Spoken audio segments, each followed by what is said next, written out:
I am Kesten Rono, and you are here again. Thank you for day 55 of our exploration of A Course in Miracles. Today will be review, and let's review our review. You will yet learn that peace is part of you and requires only that you be there to embrace any situation in which you are.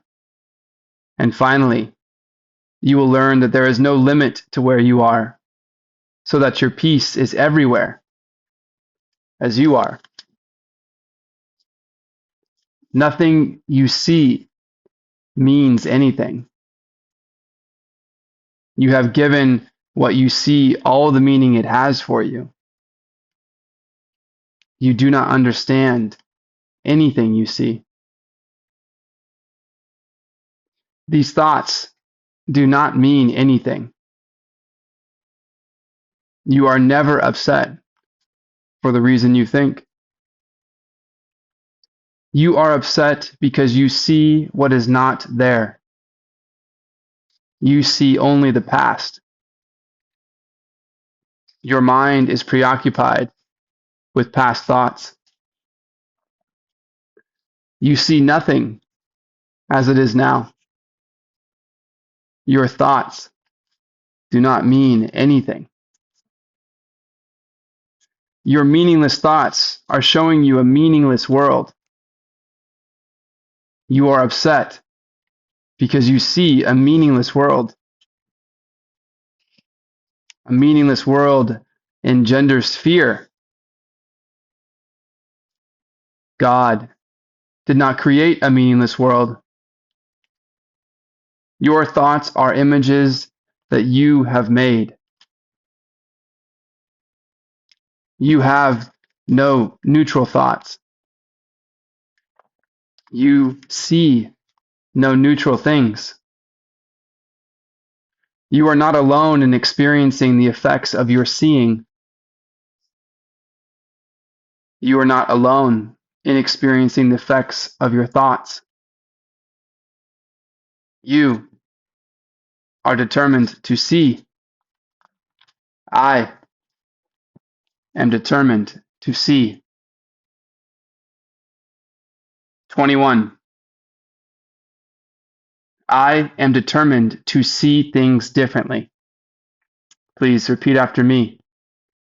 I am determined to see things differently.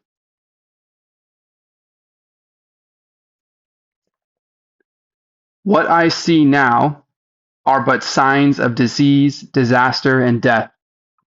This cannot be what God created for his beloved Son.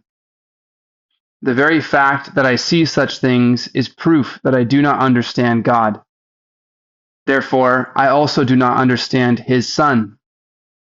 What I see tells me that I do not know who I am.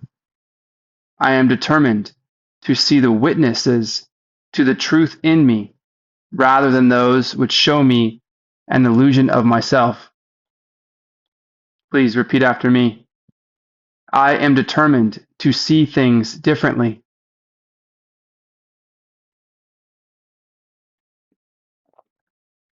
What I see now are but signs of disease, disaster, and death.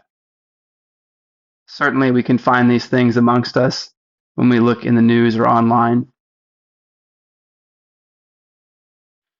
But we are reminded that our state of experience, our state of being, is a reflection of our state of mind.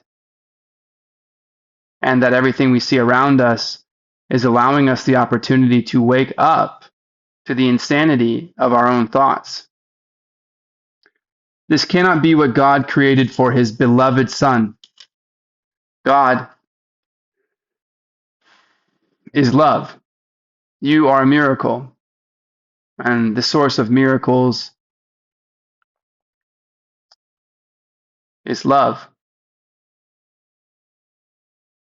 And God is your source of strength, and your source of love, and your source of truth. A source of love and strength and truth in all of its abundance of knowledge, its perspective of eternity, would not create you out of anything that it is not. God would not create disease, disaster, and death out of love for his Son.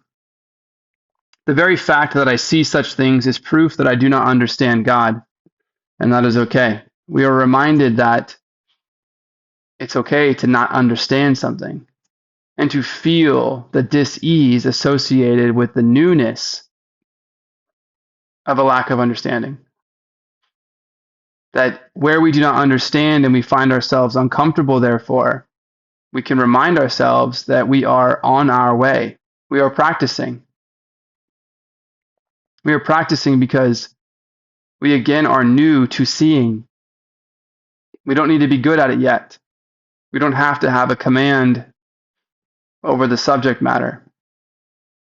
We simply need to have some devotion, or if we needed to say it this way, discipline, to continue to try on ideas and take a step for the sake of the step through our discomforts so we can discover what our discomforts are and see them for what they are, illusions, to recognize them as illusions with gratitude, with love, and an open mind, curiosity for what is beyond them, whatever it is that caused us to start attempting to build with illusions in the first place. What is in the unknown? May we forgive ourselves so that we can be full and embrace whatever it is that we are beyond the veil, wherever we have been scared to look so far.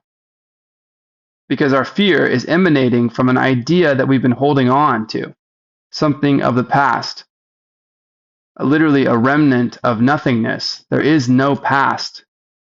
There's just now. And our allegiance to an idea of the past can be, at least, and may always be, I suppose, limiting to the perspective that we could be experiencing in the present, and therefore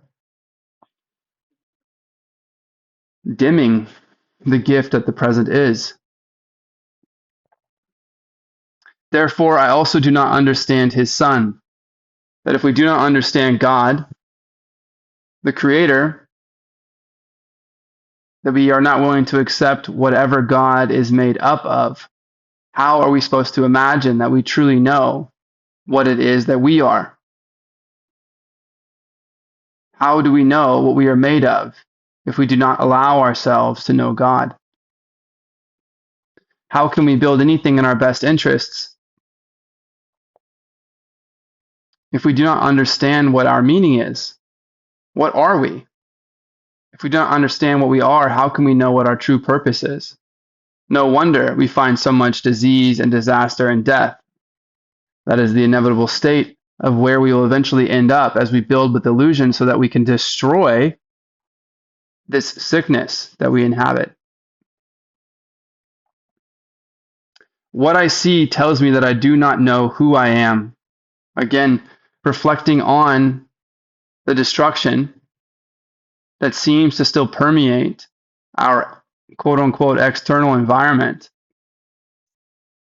Focusing on these things, the effects of our thoughts, if we are allowed to accept such an idea that there are no neutral things because there are no neutral thoughts, that the effects of our seeing or our lack thereof, our image making, are attempting to provide us some kind of imagery so that we can be confused by it.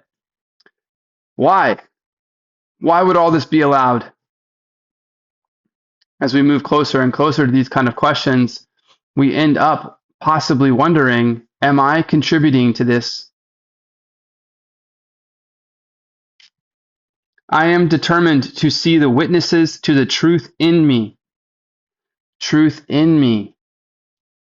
We remember that we cannot create light, but we are made of light. And when we have been asked to do some of these meditations previously, we've been invited to move past all of the distracting thoughts of the world and notice a light within us, formless and limitless, granted to us by God, whatever it is that we are. And as we sink down into this timeless space, we enter into some realm that the miracle of life attempts to wake us up into. That there is something about us that provides us natural peace and safety and freedom from worry. That this is something we can actually touch. And if we can touch it in our minds, is it not real? We have light within us. God is light, not darkness. Light is the thing that illuminates darkness and allows us to see its true meaning. I am determined to see the witnesses to the truth in me, that is, everything that we are experiencing around us, witnessing what it is we are creating, rather than those which show me an illusion of myself. That if we are building in darkness, we are constantly creating with illusions, and therefore we are able to notice disease, disaster, and death. That we can see no peace, no total peace around us. And that when we are presented with problems, we immediately enter into, even if subconsciously, another cycle of attacks, justifying them. That we must fight, else we will die. And therefore we introduce to ourselves our own vulnerability, and living in vulnerability, we become victims, not creators, empowered to see the world differently. I am determined to see the witnesses to the truth in me, rather than those which show me an illusion of myself. This is a proclamation that we are on our way to true vision. And remember, true vision takes no sacrifice from anyone. It may only bless. So please repeat after me one more time. I am determined to see things differently. 22. What I see is a form of vengeance. Please repeat after me. What I see is a form of vengeance.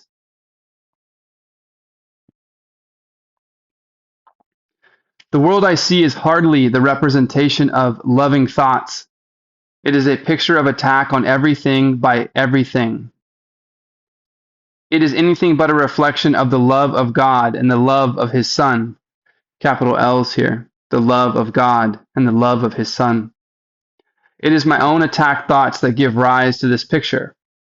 My loving thoughts will save me from this perception of the world and give me the peace God intended me to have.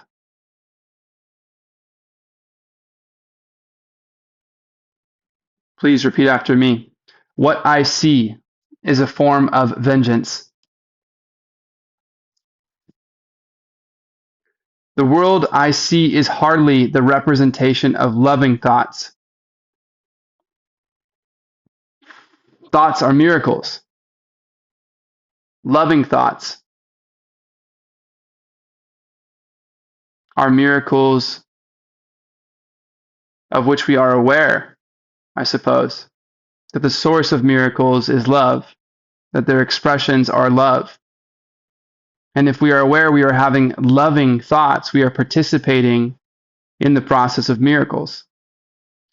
The world I see is hardly the representation, the representation, that there is something about what we believe is being presented towards us, for us. It is represented back to us to illuminate what we were presenting to it.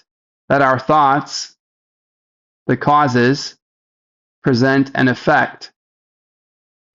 and that effect represents what we have been thinking. If we are looking around and we feel at all vengeance or participating in some cycle of attacks, if we can notice that that is happening for us, then we are aware that the effects of our thinking are representing our own thoughts and that they are not loving thoughts. It is a picture of attack on everything by everything.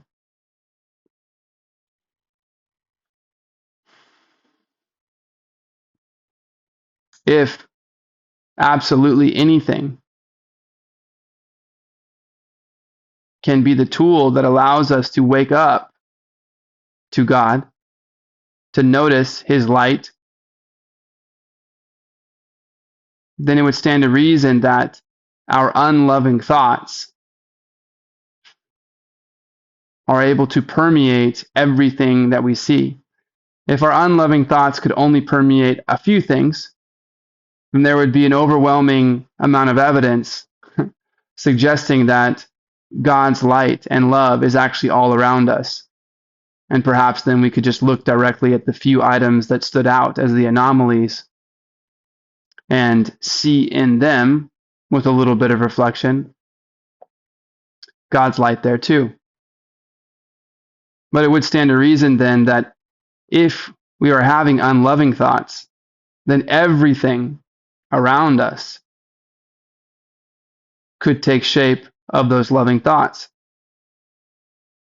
That what we're seeing is a picture of attack on everything, by everything, because that is what justice would demand, that it is always satisfied, and is very often satisfied by punishing in return. It is anything but a reflection of the love of God and the love of His Son.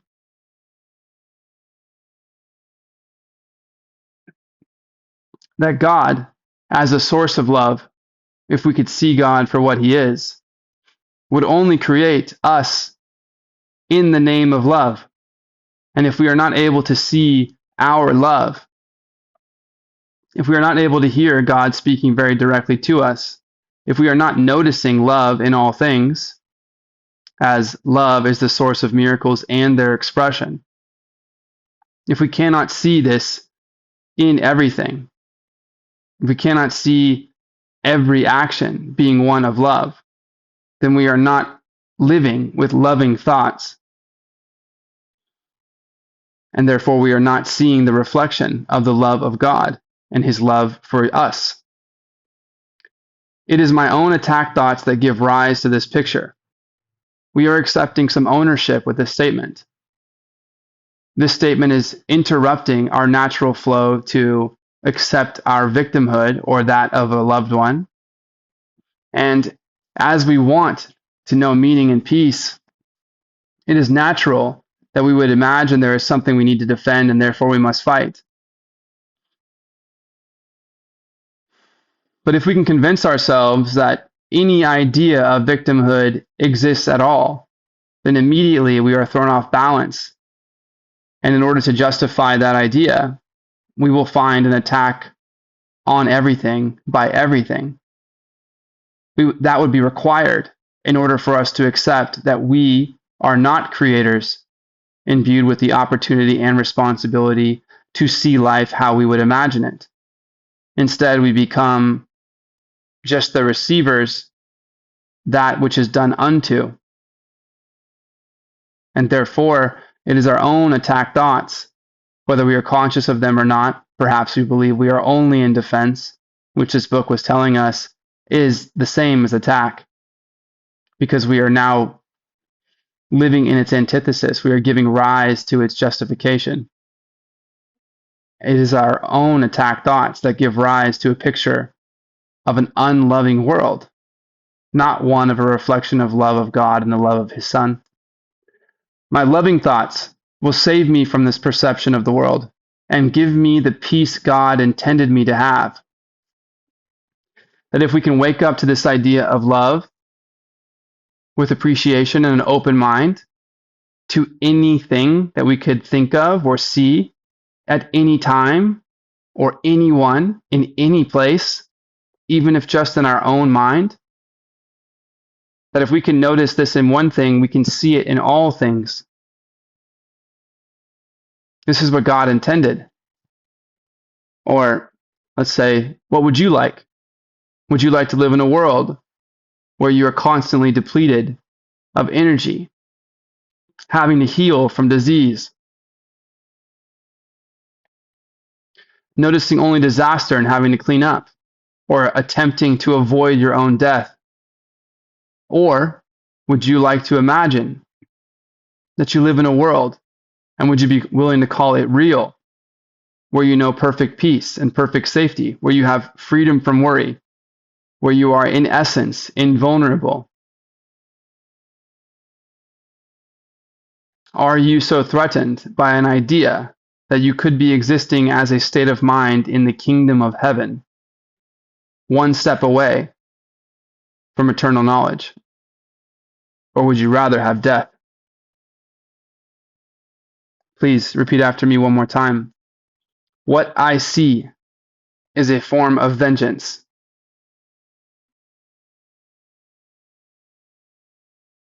23. I can escape from this world by giving up attack thoughts. Please repeat after me. I can escape from this world by giving up attack thoughts. Herein lies salvation, and nowhere else. Without attack thoughts, I could not see a world of attack. As forgiveness allows love to return to my awareness, I will see a world of peace and safety and joy. And it is this I choose to see, in place of what I look on now. Please repeat after me. I can escape from this world by giving up attack thoughts.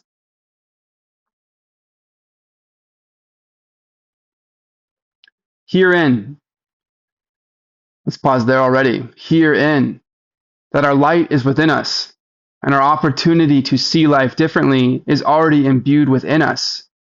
That we are not relying on someone else showing us something for us to notice ourselves. If that's the case, it is more likely that we will notice someone else taking something from us.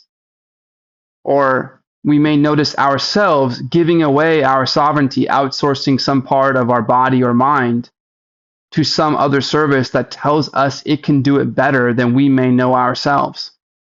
Herein lies salvation, and nowhere else. Nowhere. We are going to find no thing if we keep looking anywhere else. Without attack thoughts, I could not see a world of attack. This is the idea that every idea can only express itself. If we are noticing attack, we are likely emanating attack thoughts. There is something I don't like about you in me. What was the old parable? Something about removing the plank from your own eye before asking someone to remove the splinter from theirs. Fear only has fear to work with. If we feel fear, we are contributing to seeing fear. If we feel as though we are under attack, we are contributing to the idea of attack.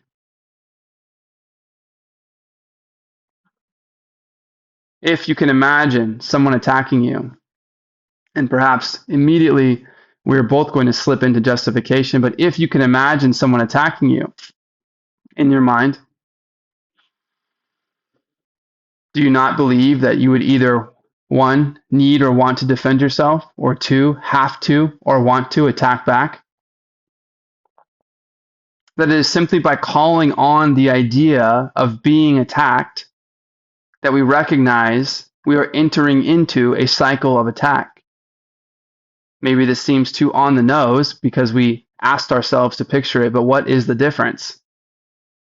if we are thinking about attacks, if we are consuming attack information and not being able to see it as a process of opening to some idea of love, and even then, who knows?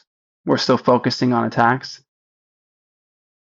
If we are looking around and participating in ideas of people being under attack, of ideas being under attack, of things in nature being under attack,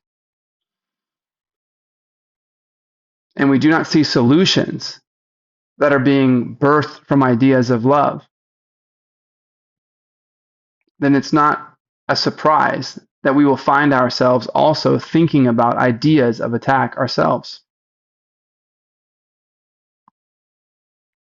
Without attack thoughts, you could not see a world of attack. If everyone was only showing you, again, this would be you accepting that you are a victim of everyone else's thoughts. If everyone else was only showing you ideas of love, and it's all you ever saw and ever knew, we might be able to say that we would be seeing a world of love. It would at least stand to reason that if we have not been exposed to an idea, we would not know it. So why do we continually expose our own minds to the same idea? Why are we so surprised that we see it around us? And why do we keep falling victim when someone who rises to some leadership position says, it's their fault? There is something I do not like about you and me. As forgiveness allows love to return to my awareness. As forgiveness is the tool that we have here in time and space. It's the tool of miracles. That to forgive is a blessing. That when we forgive, letting go of our attack thoughts, even though we believe we have been wronged. The quote unquote hard step. But remember, no miracle is harder or bigger than another. All expressions of love are maximal. That when we forgive, and we believe that we would be giving something up, giving something away, that it is a sacrifice. No, it is a recognition of true vision. And true vision does not require a sacrifice of any party. We are able to see when we forgive wholly, fully, we're able to see whatever the emotion and idea that we were giving allegiance to is, we are able to see that it is an illusion, that it is not worth our investment. It is not in our best interests. And we cannot continue to pretend as if we were to build with it, we would be building in our best interests. So we imagine we are giving something up, giving someone else some power over us with forgiveness. But it's simply not true if we are forgiving. If we are truly forgiving, we are offering something to someone. Peace, the same peace that we are finding by letting an idea go. When we let it go, we are able to see what was there before we accepted the idea that we must forgive, before that idea was covering up whatever was there. Well, as we forgive it and release it and let it go, and we truly do, not keeping some of it left over to mire our perspective. When we let it go, offering it to somebody else, we recognize that it is a blessing to give and to receive, that we are offering someone peace and we are receiving God's forgiveness, God's love. We are receiving the peace of mind in our state of mind by forgiving, by taking an action to release something. As forgiveness allows love to return to my awareness, how could love return to our awareness? Love is the source of miracles.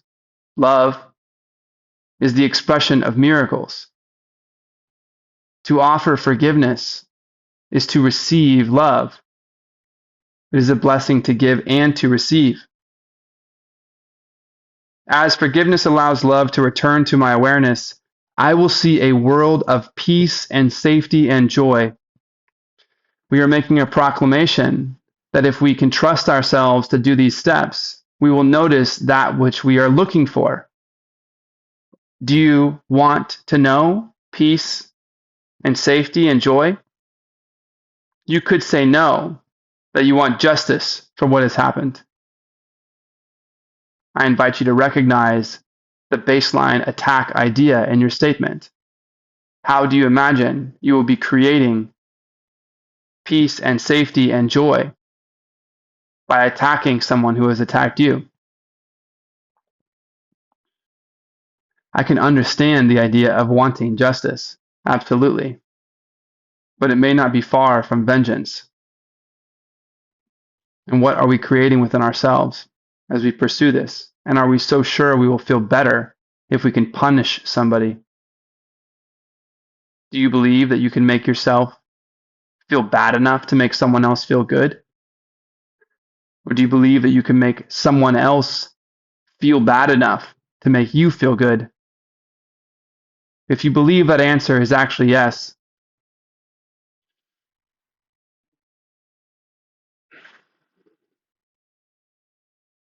it's okay. You too will feel love when you're ready. I will see a world of peace and safety and joy. And it is this I choose to see in place of what I look on now. It is a conscious choice to be interested in seeing peace and love and joy instead of our own cycle of vengeance and justice, attacks. If it is something you believe you do not want now, just know that it is your choice to change your mind. Please repeat after me. I can escape from this world by giving up attack thoughts.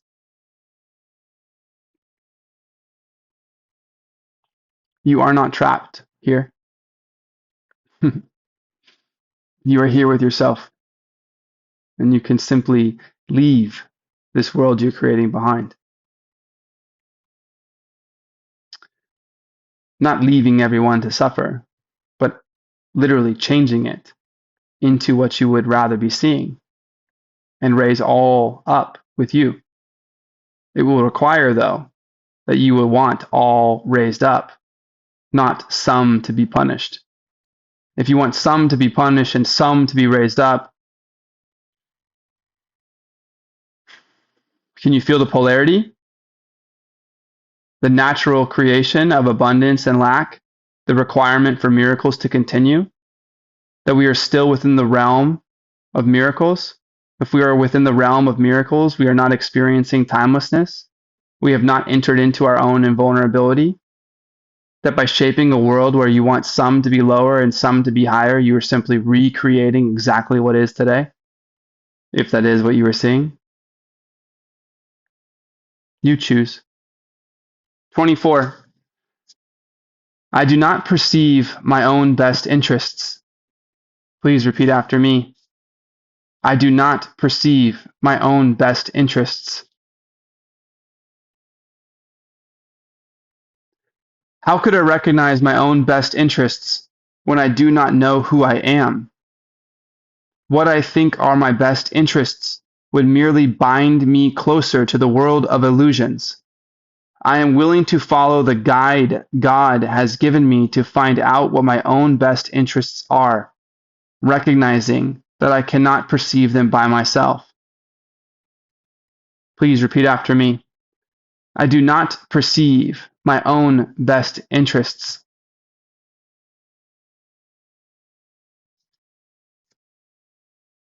How could I recognize my own best interests when I do not know who I am? I believe this is alluding to the idea that if we do not know God, how could we accept ourselves as a son of God? And if we accept ourselves as a son of God, but we believe it comes with some fallibility, we admit it to ourselves that we do not know God, that God, as God,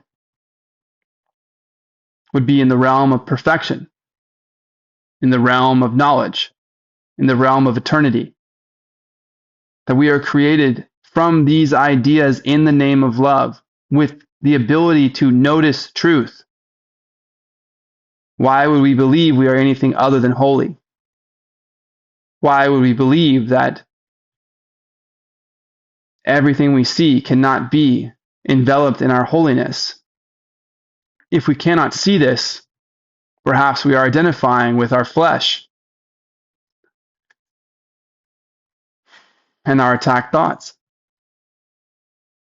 What I think are my best interests would merely bind me closer to the world of illusions. If we cannot forgive what pains us, believing that we have been done unto, then we are going to be living in our hearts with ideas of pain.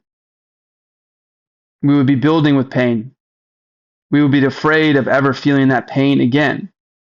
But if we are not afraid of feeling how we feel, there can be no feeling that we would discover that would ever threaten us ever again. Can you feel the shift? One binds us to a world of fear and pain and shame and depression, coercion, war. One binds us to the opportunity to feel freedom, peace, safety, creativity, abundance, life. We do not know our best interests if what we are noticing is antithetical to love. I am willing to follow the guide, capital G, guide, that there is some higher holy blueprint for waking up to what we are innately, creators, imbued with the power to create, using our minds, that we can shift our state of mind that has been different before and it can be different again. That when we shift our state of mind, what we experience around us shifts as well. That we are not disconnected from what is around us, that is within us, and everything we see is enveloped in our holiness. And our refusal to believe this idea allows us the opportunity to remain in hell, bound to the fear and illusions that the ego presents to us.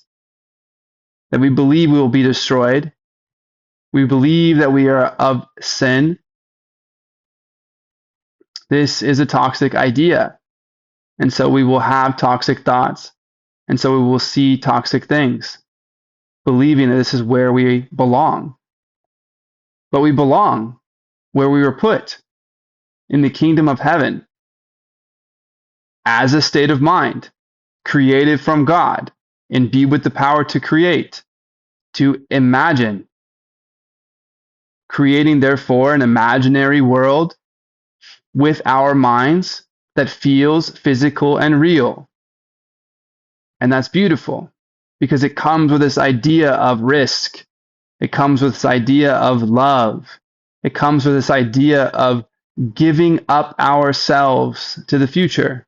It comes with the idea of creating and saving, of growing, of preserving, of sharing, working with our hands, working with our minds, building greater than we've ever imagined before, offering this to other people because we will pass. The entire world we are living in is asking us to notice something and give it up.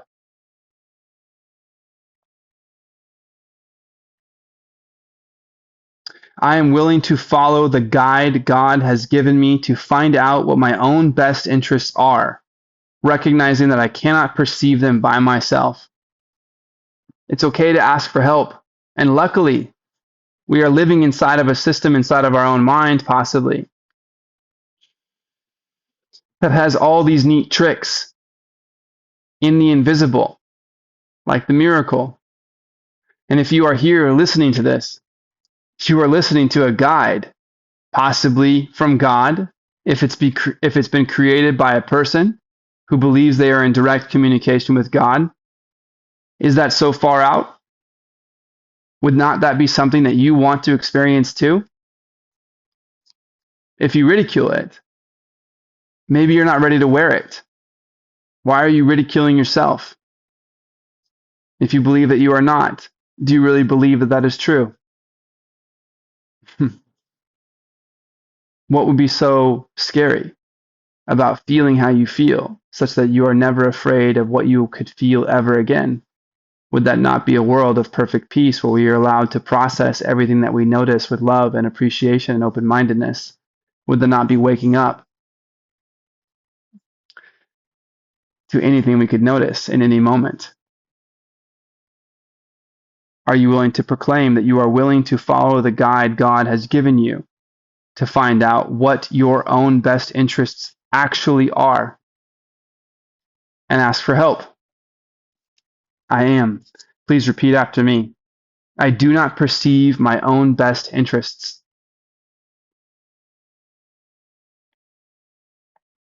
25. I do not know what anything is for. Please repeat after me. I do not know what anything is for. To me, the purpose of everything is to prove that my illusions about myself are real. It is for this purpose that I attempt to use everyone and everything. It is for this that I believe the world is for. Therefore, I do not recognize its real purpose. The purpose I have given the world has led to a frightening picture of it. Let me open my mind to the world's real purpose by withdrawing the one I have given it and learning the truth about it. Please repeat after me. I do not know what anything is for. To me, the purpose of everything is to prove that my illusions about myself are real. Okay. We have an idea in our minds. We could simply stick with one of justifying our upsets, justifying our victimhood, justifying the need to attack back or have someone do so on our behalf, therefore bringing their mind into the same way of thinking of as ours. The purpose of everything is to prove that my illusions about myself are real. I would imagine that's not what you would say about yourself, that you believe you are casting illusions and that you want them to be real. I believe that you are a logical thinker. I believe that you would not say that, here, I show you an illusion and you tell me that's real. But I bet you and I both would get caught announcing for sure that the way we feel is real, or for sure that what has been done to us has been done to us and we cannot see it another way. That for sure there is war in the world. That for sure we are championing one side or the other. That for sure we are right to fight. Do you really believe? Do you really believe that you want to be participating in so much anger, in so many upsets? Or do you dare allow yourself to recognize that these could be illusions, ideas that you are telling yourself that you care about, that you must care about? And if you don't care about them, and if other people do not care about them, they do not want to fight those things too, then they are worth fighting. Can you see the trap? If we cannot recognize our illusions all around us, then we are a victim to them. We do not need to keep convincing ourselves that everything that we notice in all of its disease, disaster, and death needs to be real. It is for this purpose that I attempt to use everyone and everything. If we believe that our illusions about ourselves are real, that we are disconnected from love, that we are separate from God, and we are right to do so, is it surprising that we are extracting ideas, or energy, I suppose, extracting energy from everyone and everything? I need to be rich, so you need to do things for me. You cannot emerge wealthy. Only I can emerge wealthy because only one of us could possibly be wealthy based off of this activity. Does that need to be true? Are you somehow better for mining, especially consciously, the energy and time of someone else so that you believe that you can be safer, so you can be more comfortable at the cost of their comfort and safety?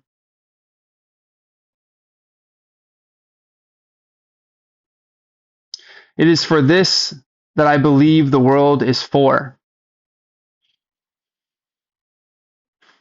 If you can only get ahead relative to someone else's lack,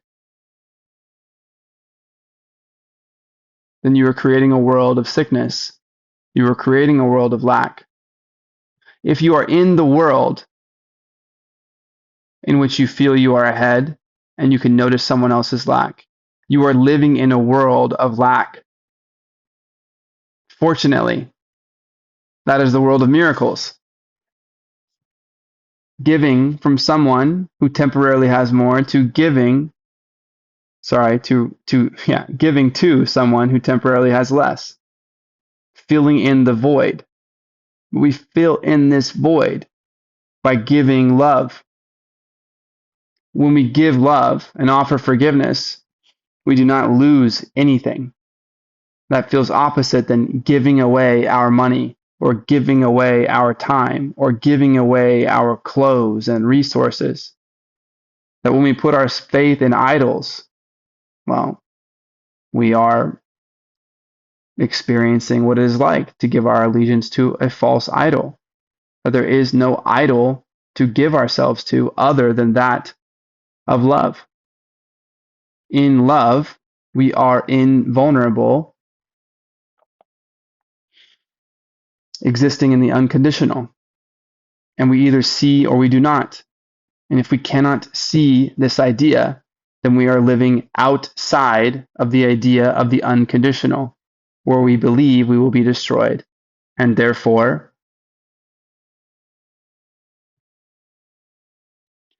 we will do whatever we can at the end of the day to survive.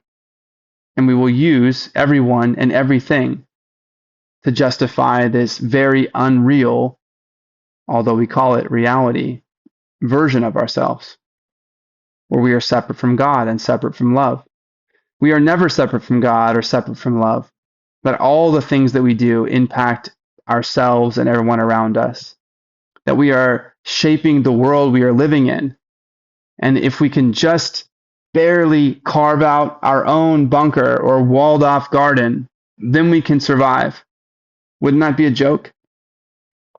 Maybe it works right away, and so we feel justified. Maybe we can't see it for a very long time. But if we are mining the world for our one little safety spot, eventually, if according to this logic, we're going to run out. And then what will we do? We will join the suffering that we have created. Therefore, I do not recognize its real purpose, the purpose of the world. If we are stuck here, thinking in a cycle of attacks, then our purpose of the world would be to attack, to preserve at all costs. And we would be out of alignment with the true purpose of the world, which is simply to notice truth and exist in the unconditional wavelength of love and to build and create from this state of mind so that everything that we are doing is real. And how do we know if it's real? Because if we are seeing true sight, we will simply see right through illusions. And we will have infinite examples because until we have woken up to this idea, we will be able to peer into the very unreal past and see it for what it is, an illusion. If we cannot see it this way, we are not recognizing a real purpose. We are recognizing an illusion and calling it real. The purpose I have given the world has led to a frightening picture of it all, that we are image making, not seeing. We are using our eyes for the beauty that they are as a sense and confusing it with vision rather than just a tool to tell us what's in front of us. Let me open my mind to the world's real purpose by withdrawing the one I have given it and learning the truth about it. This is another proclamation, another declaration of our curiosity that we are allowed to pursue without knowing exactly how it's all supposed to go together. That if we are curious and excited about an idea, we can take a step in that direction without knowing what will happen. But simply we will know that we will learn something along the lines of our excitement. That if it feels like a quote unquote failure, well, we were excited to pursue this step, and there is no loss in pursuing our highest excitement to the best of our ability with no insistence on the outcome and accepting whatever it is that we notice, then trusting that that is in alignment with our highest excitement. Let me open my mind to the world's real purpose, one that is based on love, not one that is based on war. Let me open my mind to the world's real purpose by withdrawing. It's okay to withdraw. We are not leaving everything behind to be taken advantage of as we withdraw. We are withdrawing our attack thoughts. We are rewriting what the world is. We are imbuing it with love by noticing what was there before we started demanding that we know best from a sliver of time relative to all time. How could we know best? Let me open my mind to the world's real purpose by withdrawing the one I have given it. I have given it. We are giving our idea, our state of mind to the world that we are seeing. We are imbuing the world we are seeing with our state of mind. That is our imagination creating an effect around us. That we are assigning a value to the world. That alone, I suppose, says multiple things, but that alone says that we are the creators of what we are noticing.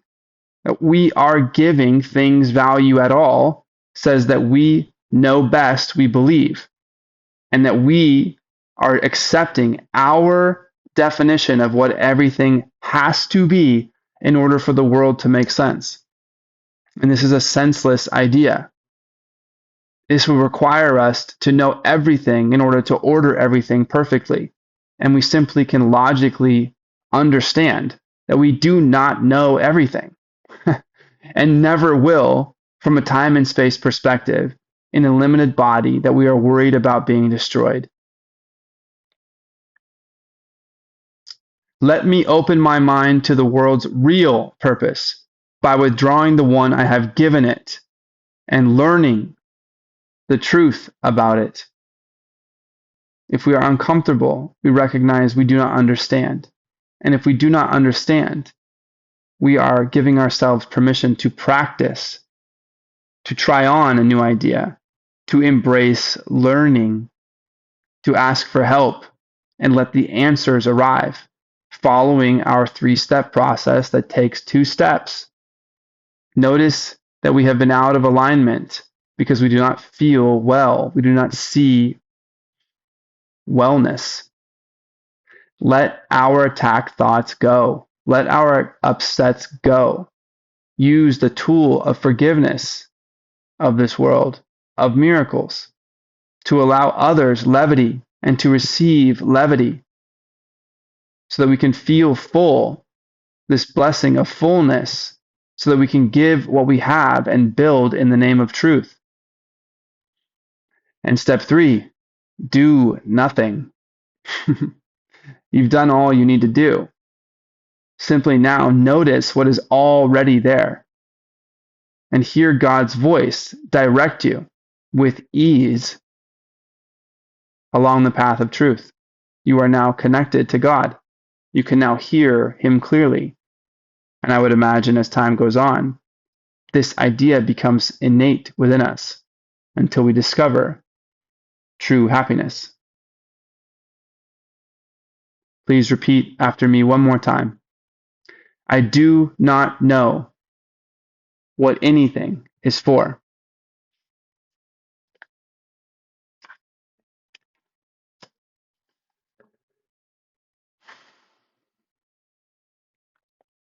I am Kesten Rono, and I am sustained by the love of God. See you tomorrow.